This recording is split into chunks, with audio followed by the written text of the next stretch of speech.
Hello, everyone, and welcome to Base Bible Study. My name is Eric Sayers, and I'm excited to be starting this journey with you. So, in this very first session, we will be asking seemingly a very simple question. What is the Bible? And starting from there, we hope to begin an exploration of this marvelous set of literature. So, let's talk a little bit about what the Bible is to begin with. It seems to be a book. When you get it, it looks like a book. But in fact, it is a library of 66 books in two different parts, the Old Testament and the New Testament. And we'll talk more about each of them in future videos. It comes from a diverse collection of people and cultures over many centuries from many different places and many different kinds of literature. It is written in languages that most of us will not be familiar with, ancient Hebrew and ancient Greek. And all of this literature predates so many of the ideas that inform our daily lives, such as modern history, science, medicine, law, politics. All of these concepts that we live and breathe in all the time today would be very foreign to the writers at the time when the scriptures were being written. And so this is something that we always have to keep in mind, that we don't want to enforce our own 21st century ideas on ancient texts from very different times and cultural perspectives. And there's a lot for us to learn from that. The Bible is full of stories that often pose questions rather than answers. And so this is something we'll talk more about as we especially explore the Old Testament, which is full of these kinds of ancient Hebrew teachings that really are formulated to help us ask the right questions. But beyond any of that, it is a way to encounter God, the living God, and really be in the presence of the mind of God communicating with us when we interact with Scripture. So this is the important thing. I often talk about word as a lowercase w and an uppercase w. The lowercase w is simply the words on the page in whatever language they happen to be written in. And that's important for us to be able to read, but that's all that they are fundamentally. The word with a capital W is what we're really after. This is the word of God coming to us through study of the scripture, through prayer, through service, through witness in the church. And so this is what we're really after, is to hear that word from God, the word with the capital W. And that word transcends all languages, all cultures, and can communicate through any of that to us. And that is the real thing, again, that we're after here. So let's do a quick survey just so that we have a bird's eye view of the kinds of literature that we would expect to find in the Old Testament. And I'm not going to go through this in a lot of detail at this point, but simply to mention the kinds. We have law, the first few books of the Old Testament. We have history, books that describe events, tell stories about events. We have books of poetry, right, such as the Psalms. We have books of wisdom, teachings about philosophy and how to think about difficult problems.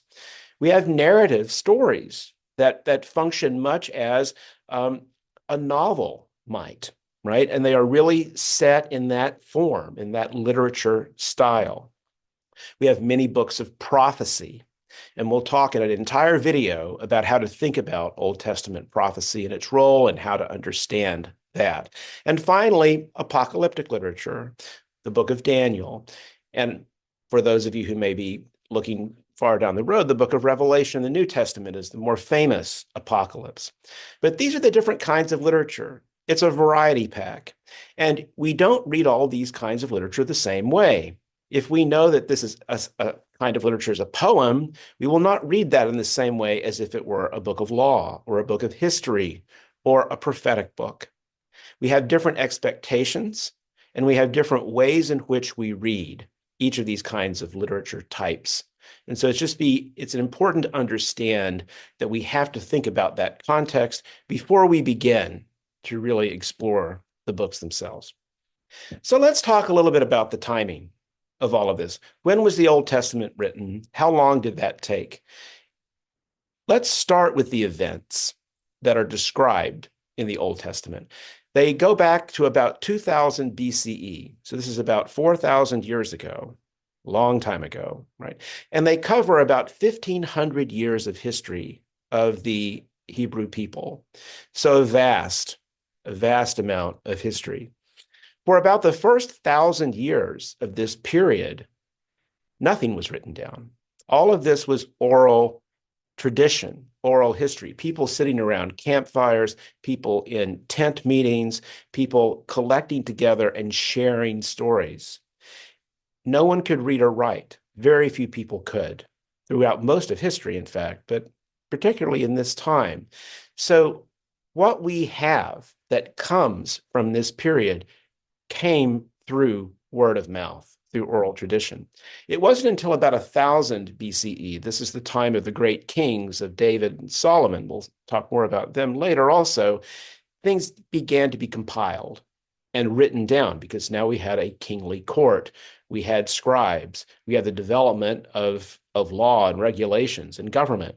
And so at this point, many things were being compiled together over the next several centuries, in fact, until perhaps about 150, 200 BCE, things were still being written down that are collected in what we now call the Old Testament.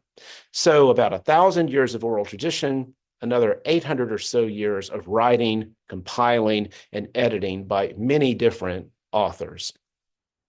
Now, the sources of the material in the Old Testament, there's, again, this is a variety pack. And I'm not going to go in again right now into a lot of detail into these individual sources, but just to give you a glimpse of how many there are. In the first 4 books of the Bible, Genesis through Numbers, there are 3 sources at least. J and E, many scholars will refer to them as these single letters, are traditional stories that were again told around campfires, oral tradition. The priest source, P, compiled these together later and had a particular emphasis on the style of worship. And we'll have a little bit more to say about that as we go along.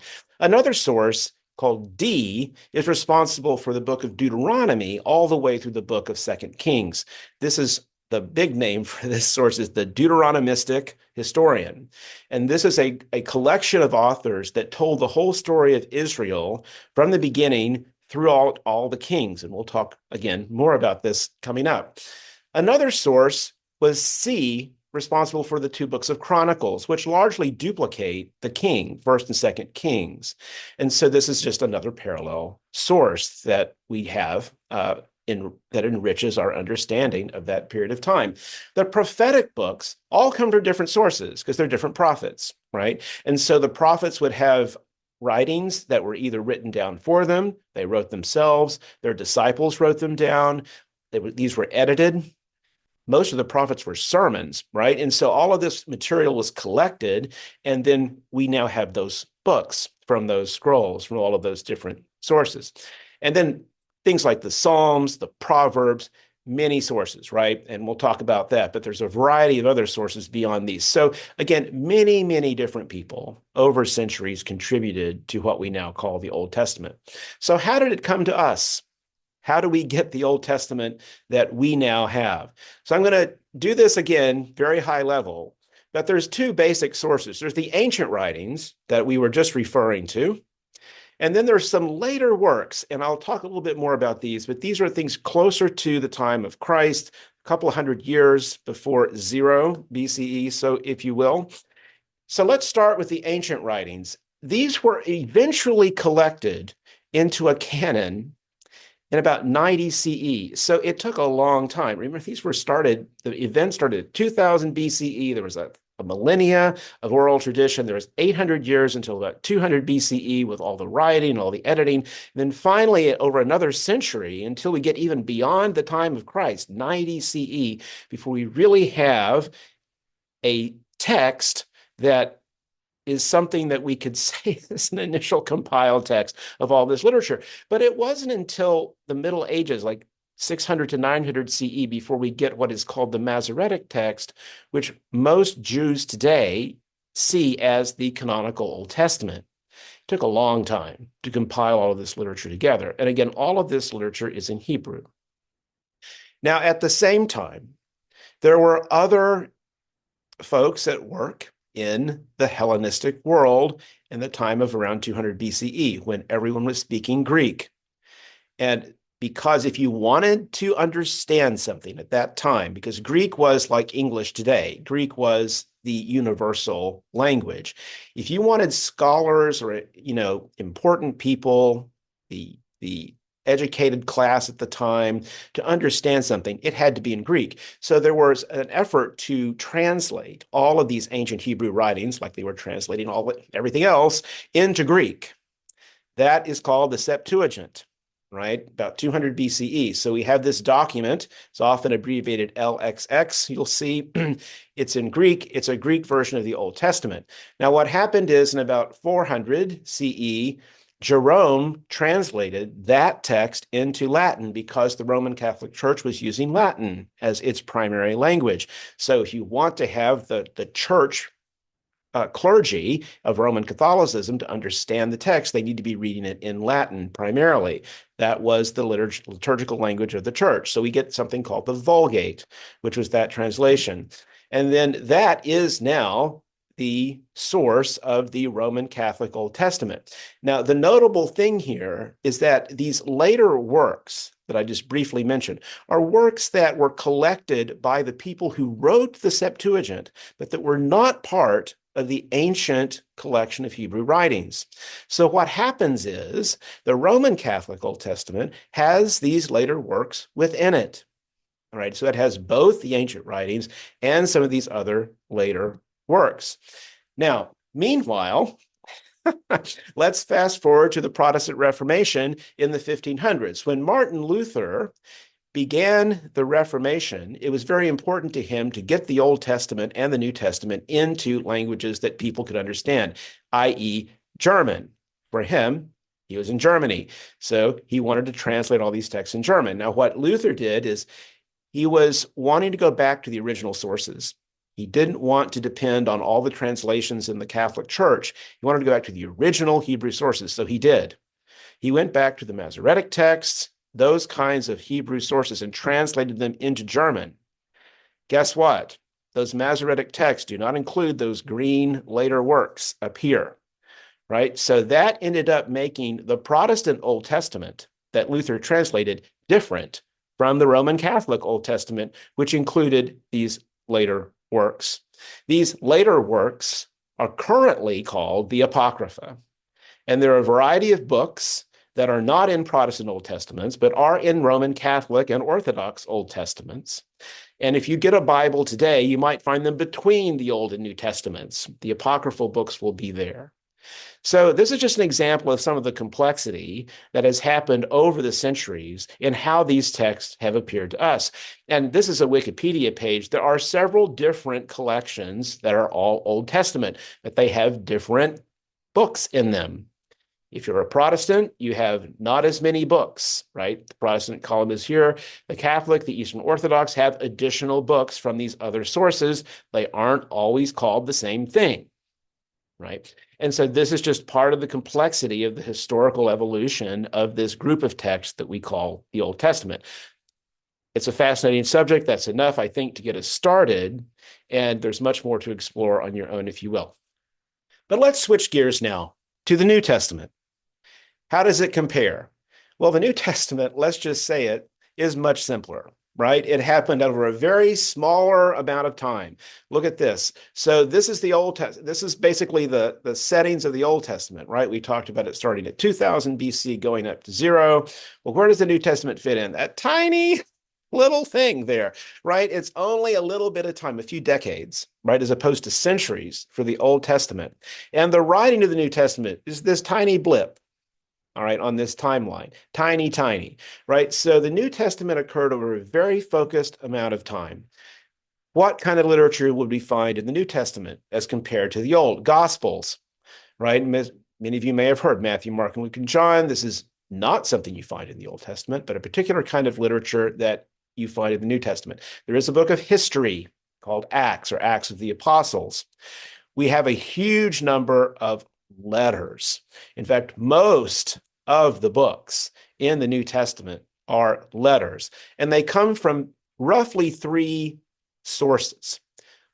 Paul of Tarsus, we'll talk much more about Paul and all of his adventures later. Some letters that may be written by Paul, but more likely by his disciples or people who traveled with Paul. And then other letters that were clearly not written by Paul.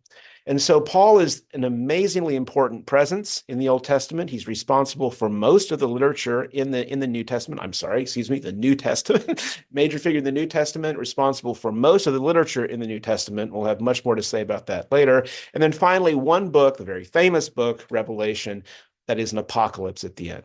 So it's a smaller list of kinds of literature, but there you have it, the kinds of things to expect in the New Testament. Now, we talked about the fact that, the New Testament's timeline is small, right? Relatively small. This is just a century, right? From 0 to 120. The events described in the New Testament took place over about 30 years.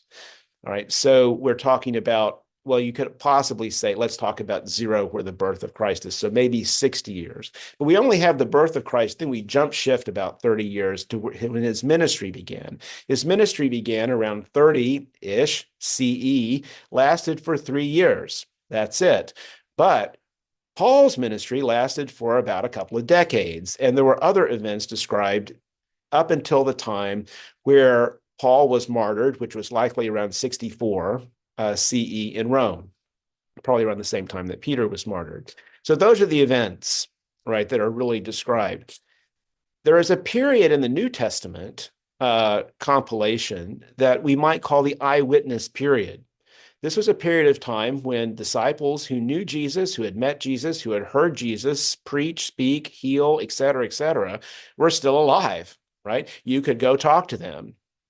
Right? Why write anything down? You could go talk to them. They would come and talk to you and preach to you. So for a few decades, the disciples were active. Paul was active. So all of this was happening like as word of mouth directly. It's kind of like the oral tradition period in the Old Testament. So there was not as much need to write things down. But when the disciples grew older, eventually passed away, now we have a problem. The early church needed to now produce literature to write down all of these experiences, the teachings, the sermons, the parables, the adventures of the early church. So over the next several decades, all of this happened, right? The literature was written down, and that is now what we get as the New Testament. First Thessalonians, which was one of Paul's letters, is the earliest New Testament book, almost certainly in the 50s. The latest New Testament book is very likely 2 Peter, maybe written in this early 2nd century.